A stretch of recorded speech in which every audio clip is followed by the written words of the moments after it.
December 22nd, 1944, 0340 hours. The road to Bastogne, Belgium. The world is frozen. A brittle black and white landscape of skeletal trees draped in snow, their branches clawing at a starless sky. The cold is a physical presence, a predator that seeps through the wool of a GI's greatcoat and settles deep in the bone. For Private First Class Leo Barnes, driver for the 101st Airborne Service Company, the cold is sharpest in his hands, which are clenched around the thin, unforgiving steering wheel of his Willys MB Jeep. The little vehicle, nicknamed the Kentucky Belle, is loaded with crates of .30 caliber ammunition and blood plasma, a mission of impossible importance. To the north and south, the German pincers of the 5th Panzer Army are closing. Bastogne is surrounded, a lone island in a sea of German armor. Every rifle, every bullet, every pint of plasma is worth more than gold. Leo's breath plumes in the frigid air, illuminated for a fleeting moment by the weak glow of the blackout driving light on the front fender.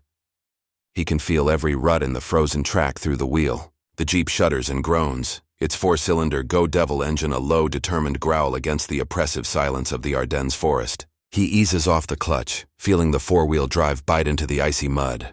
The vehicle lurches forward, sliding but catching, always catching. In his breast pocket, tucked inside a waterproof pouch, is a letter from his wife, Mary. Her words are a universe away from this frozen hell. She writes of Christmas preparations, of their son taking his first steps, a world of warmth, light, and safety. He allows himself to think of it for just a second, a flicker of a memory to fight the cold. He had written back to her trying to describe his Jeep. "It ain't pretty," he wrote, "and it has no doors, but it's tougher than a $2 steak. It's the only thing out here you can truly count on."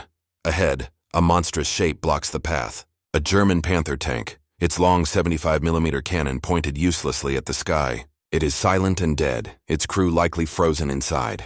But it isn't the dead tank that worries him. It's what put it there. The road is a graveyard of heavier American and German vehicles, trucks and half-tracks, sunk to their axles in the mud, abandoned where they stood. The Blitzkrieg was supposed to be about lightning speed, about unstoppable armor. But the forest and the mud had choked it, yet his little Jeep keeps going. It weaves around the hulks, its narrow wheelbase finding purchase where there should be none.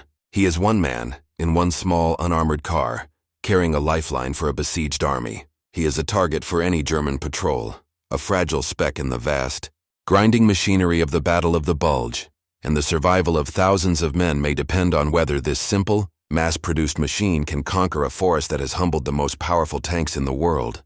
He doesn't know it, but his solitary journey through the dark is a perfect microcosm of a revolution in warfare. A revolution the enemy had first laughed at, then learned to fear, and now desperately wished they had. In the late 1930s, the United States Army was awakening from its interwar slumber. As German panzers tested their blitzkrieg tactics in Spain and Poland, American military planners looked at their own motor pool and saw a relic of a bygone era. The primary light utility vehicles were motorcycles, often with sidecars, and modified civilian cars like the Ford Model T. They were fragile, unreliable, and utterly incapable of handling the brutal, off-road conditions of a modern battlefield. The motorcycle was fast on a paved road but a death trap in mud or rough terrain. It exposed its rider and could carry next to nothing. The Army needed something new, something that could go anywhere, the request that would change. History was formalized on July 11, 1940. The GI, Army Quartermaster Corps, issued a tender to 35 American manufacturers for a new 1.4-ton, four-wheel drive reconnaissance car. The list of specifications was so demanding, so seemingly impossible, that it was met with disbelief by most of the industry. The vehicle had to have four-wheel drive. It needed a wheelbase of no more than 75 inches and a track of no more than 47 inches, making it nimble and narrow. Its height could not exceed 36 inches. It had to weigh less than 300 pounds, 590 kilot, yet be capable of carrying a 600-pound, 272 kilometer payload, which included a crew of 3 and a mounted .30 caliber machine gun. Most daunting of all was the timeline. A working prototype was to be delivered in just 49 days. A final production version, with 70 test models, in 75 days. The industry giants, General Motors and Ford, looked at the specifications, particularly the weight limit and the absurd deadline, and initially passed. It seemed impossible, But one small, struggling company saw a lifeline: the American Bantam Car Company of Butler, Pennsylvania. On the brink of bankruptcy, Bantam had nothing to lose. They hired a brilliant freelance designer named Karl Probst, who, in a stunning feat of engineering, drew up the complete blueprints for the Bantam Reconnaissance Car, or BRC, in just 2 days. Bantam met the 49-day deadline, delivering their prototype to Camp Holabird, Maryland, on September 23, 1940. The Army observers were impressed. The little car was tough, agile, and did everything asked of it. However, the Army was worried. Bantam was a tiny company with no capacity for mass production. Sensing a massive government contract, 2 other companies threw their hats back in the ring: Willys Overland and Ford. The Army, in a controversial move, gave Bantam's blueprints to Willys and Ford to develop their own prototypes. Willys' primary advantage was its engine. Their L-134 engine, nicknamed the Go Devil, was a powerhouse for its size, producing 60 horsepower, significantly more than Bantam's 45 horsepower offering. Ford, meanwhile, brought its unmatched expertise in mass production. After rigorous testing of the Bantam BRC, the Willys Quad, and the Ford Pygmy, the Army created a standardized design that took the best features of all 3. Though it was heavily based on the Willys vehicle, the impossible 1,300-pound weight limit was deemed unrealistic and raised to 2,160 pounds, 980 kilograms. The Willys MB became the final standard. With its powerful Go Devil engine, rugged frame, and simple functional design, it was a masterpiece of military engineering. Ford was contracted to produce an identical version, the Ford GPW, G for government, P for its 80-inch wheelbase, and W for the Willys design, to ensure production numbers could meet the astronomical demand. The result was a vehicle unlike any other. It was a Spartan machine built for function over comfort. It had a simple ladder frame, leaf springs, and solid axles.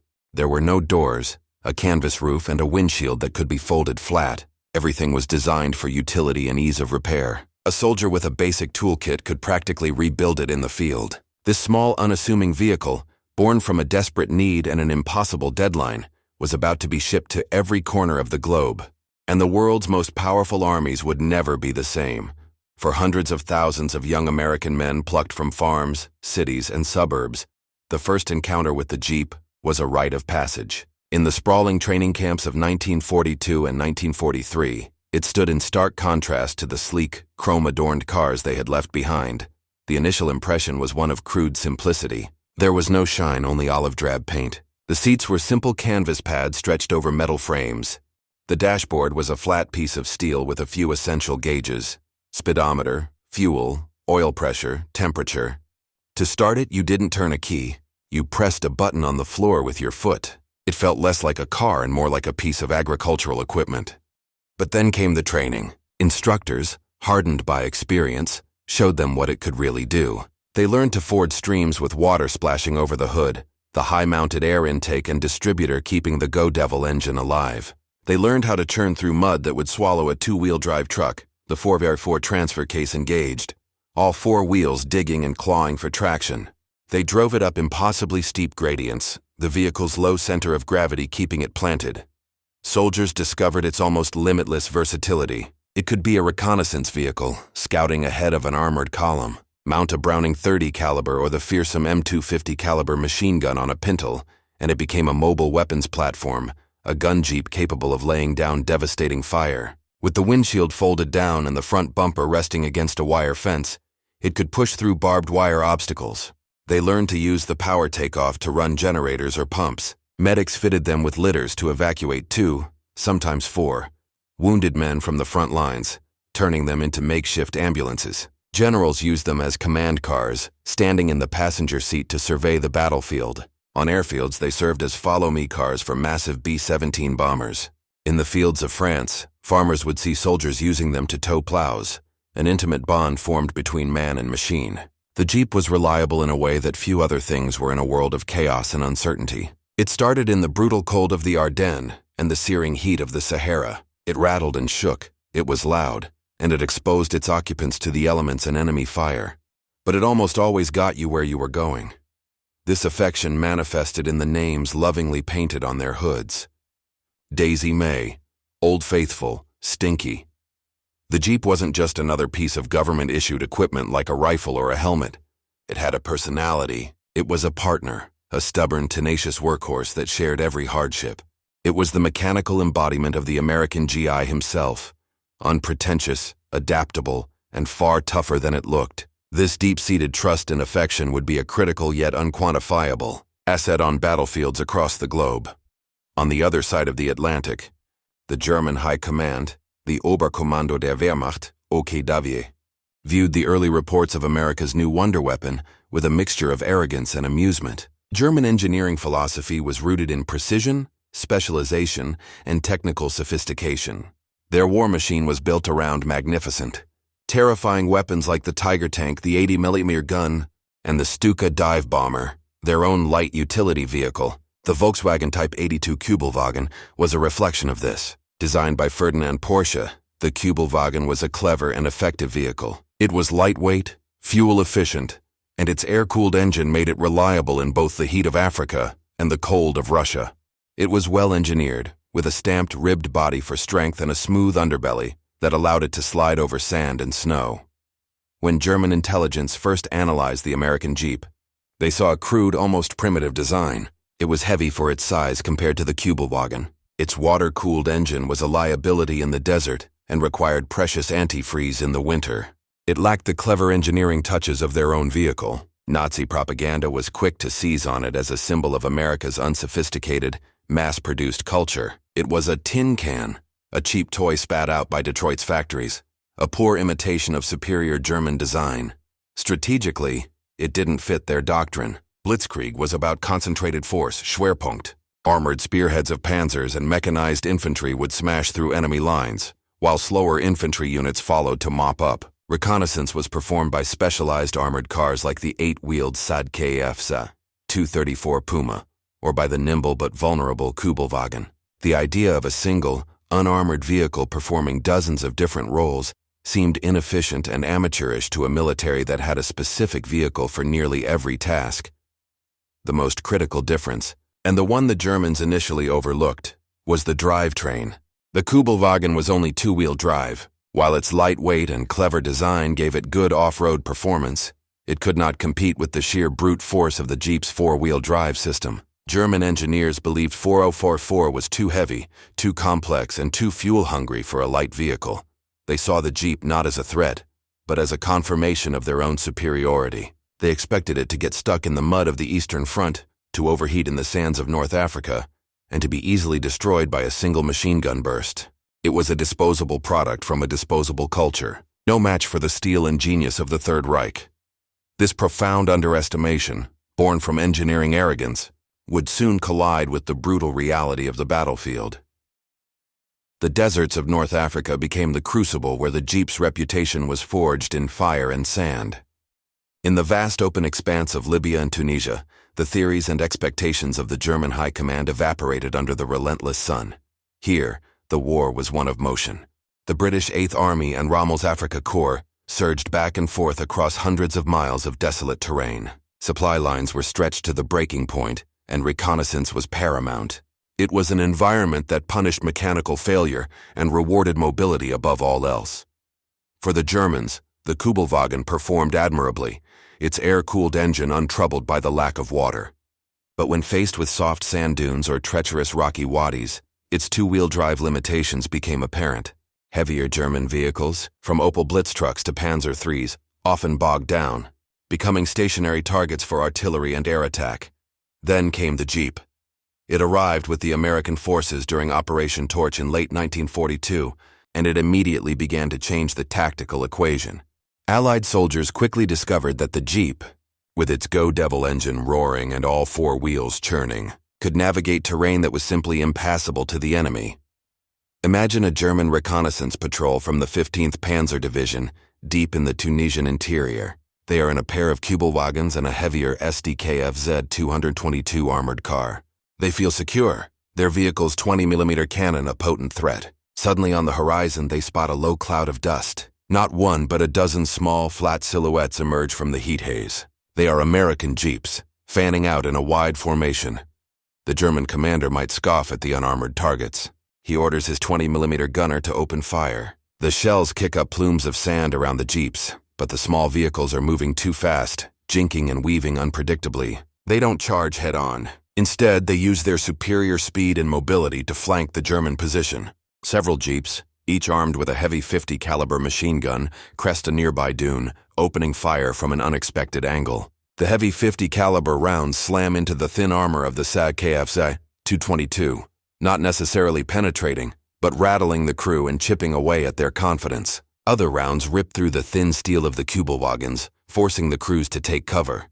The German armored car is now trapped. If it tries to turn to face the threat from the flank, its rear is exposed to the jeeps in front. If it tries to retreat through the soft sand, it risks bogging down. The jeeps are like a pack of wolves, harassing a much larger bear. They dart in, fire a burst, and speed away before the slower traversing German guns can draw a bead. Within minutes, the German patrol is pinned down, its mission compromised, forced to call for support while being slowly dismantled by vehicles they had dismissed as toys. This scene was repeated countless times, but the Jeep's most legendary role in the desert was with Special Forces. The British Special Air Service, SAS, under David Stirling, adopted the Jeep as their primary weapon. They mounted them with caches of fuel, water, and an astonishing amount of firepower, often twin Vickers K machine guns and a .50 caliber Browning. In these heavily armed gun jeeps, they conducted daring long-range raids deep behind Axis lines, appearing out of the deep desert to shoot up airfields and supply dumps before vanishing back into the dunes. They traveled hundreds of miles over terrain the Germans considered a natural barrier, proving that with the Jeep, there were no longer any safe rear areas. The legend was born. The reports filtering back from the front lines in North Africa, and later from Sicily, Italy, and Russia via Lend-Lease, painted a shocking new picture for German intelligence. The field commander's dispatches bore no trace of the derision held by the armchair generals in Berlin. Instead, they were filled with grudging respect and alarm. The tin can was everywhere. It was acting as an ambulance, rescuing downed pilots from the desert. It was serving as a prime mover, towing anti-tank guns into positions that were inaccessible to German half-tracks. It was leading armored columns, its small size and agility making it a difficult target. It was the nerve center of the front, carrying radios and commanders right to the action. Field Marshal Erwin Rommel, the Desert Fox, a master of mobile warfare, was one of the first to recognize the Jeep's profound tactical value. He saw firsthand how the Allies used it to outmaneuver his forces, maintain their supply lines, and conduct reconnaissance in areas his own men couldn't reach. His own Kübelwagen was an excellent vehicle, but it simply could not match the Jeep's all-terrain mastery. The German attitude underwent a complete reversal. Mockery turned into envy. Envy turned into a directive. Capture them. An order went out to German troops on all fronts. The American Jeep was to be considered a prize of war. Any captured Jeep was to be salvaged, repaired, and pressed immediately into Wehrmacht service. A strange sight began to appear on the battlefields of Europe. A Willys MB or Ford GPW, its iconic star painted over with a bold German Balkenkreuz, bouncing along a dirt track, carrying German officers or Panzer Grenadiers. For German soldiers, acquiring a Jeep was like winning the lottery. It was a status symbol, a mark of a successful operation, and most importantly, an incredibly useful tool. German mechanics, upon examining captured examples, were humbled. They found a machine that was the antithesis of their own design philosophy. Where a German vehicle might have complex precision-machined parts, the Jeep had simple, robust components. Its four-wheel drive system, which their engineers had deemed too complex for a light vehicle, was straightforward and immensely strong. It was a machine designed not for the sterile perfection of a factory, but for the brutal pragmatism of the battlefield. It could be fixed with a hammer and a wrench. The Germans even tried to create their own version. The Type 166 Schwimmwagen, an amphibious 4x4, was a brilliant piece of engineering, but it was far too complex and expensive to produce in the vast numbers required. They could never match the sheer scale of American production. By the end of the war, over 640,000 Jeeps had been built. For every one the Germans managed to capture and repaint, 1,000 more were rolling off the assembly lines in Toledo and Detroit. The unexpected outcome was not just that the Jeep was a superior vehicle. It was that it represented an industrial philosophy of mass-produced, good-enough simplicity that the German war machine, with its focus on exquisite but difficult-to-produce superweapons, could not hope to defeat. War is fought not only with steel but in the minds of soldiers. And here, the psychological impact of the Jeep was as profound as its tactical advantage. For the Allied soldier, the Jeep was a symbol of hope and American power. It was the physical manifestation of the promise that he would be supplied, supported, and, if wounded, evacuated. The distinctive sound of a Go Devil engine in the distance meant that ammunition was on its way, that mail from home was coming, or that a hot meal might be arriving. It was a link to the vast, seemingly infinite industrial base of the United States. In the darkest moments, trapped in a foxhole in the Hurtgen forest or pinned down on a Normandy beach, the sight of a Jeep bouncing over the terrain, bringing aid and orders, was a powerful boost to morale. It meant you were not alone. It meant the system was working. For the German Lanzer, the opposite was true. The Jeep became a symbol of a dreadful, inexorable tide. In the early years of the war, German soldiers were buoyed by the technological superiority of their equipment. But by 1944, that confidence was shattered. Now they were confronted by an enemy that seemed to have an endless supply of everything. And the Jeep was the most visible evidence of this fact. It was everywhere. It scurried along front lines, seemingly immune to the mud and terrain that bogged down their own supply trucks. It appeared in places they thought were secure, carrying scouts or special forces. For every mighty Tiger tank they fielded, a vehicle that took immense resources and time to build, the Americans seemed to field 100 of these little utility cars. The psychological effect was one of attrition and omnipresence. It suggested that the enemy could be anywhere and could get anywhere. It was demoralizing. It spoke of an enemy that could afford to use a vehicle as a disposable asset, while they had to husband every truck and half-track. The war was no longer a clash of elite panzer divisions. It was a grinding logistical nightmare, and the Jeep was the symbol of the enemy's mastery over that nightmare. Seeing a captured Jeep in German service was a momentary morale boost, but it was a hollow one. For every one they captured, they saw 100 more on the other side of the hill. The humble Jeep, in its sheer numbers and ubiquity, became a psychological weapon, constantly reminding the German soldier that he was fighting not just an army, but an entire industrial continent. When the guns finally fell silent in 1945, the world was left to count the cost and assess the tools that had shaped the victory. In this accounting, among the giant bombers and aircraft carriers, a special place was reserved for the little car from Toledo. General Dwight D. Eisenhower, the supreme Allied commander, was unequivocal in his assessment. He named it as one of the 3 primary tools that won the war, alongside the C-47 Dakota transport plane and the Higgins landing craft.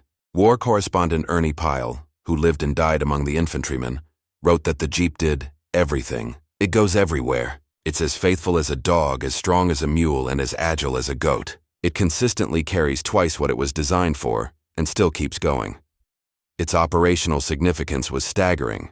It had served in every theater on every front. It had churned through the volcanic sands of Iwo Jima, navigated the dense jungles of Burma, and crawled through the ruined cities of Germany. It had laid communication wires, plowed snow, served as a mobile altar for chaplains, and even been mounted on railway wheels to serve as a light locomotive. Its simple design meant it could be shipped partially assembled in crates and put together in the field in a matter of hours.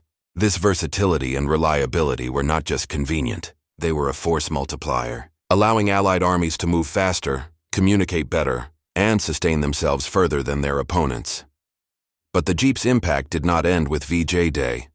As the world rebuilt, the Jeep found a new life.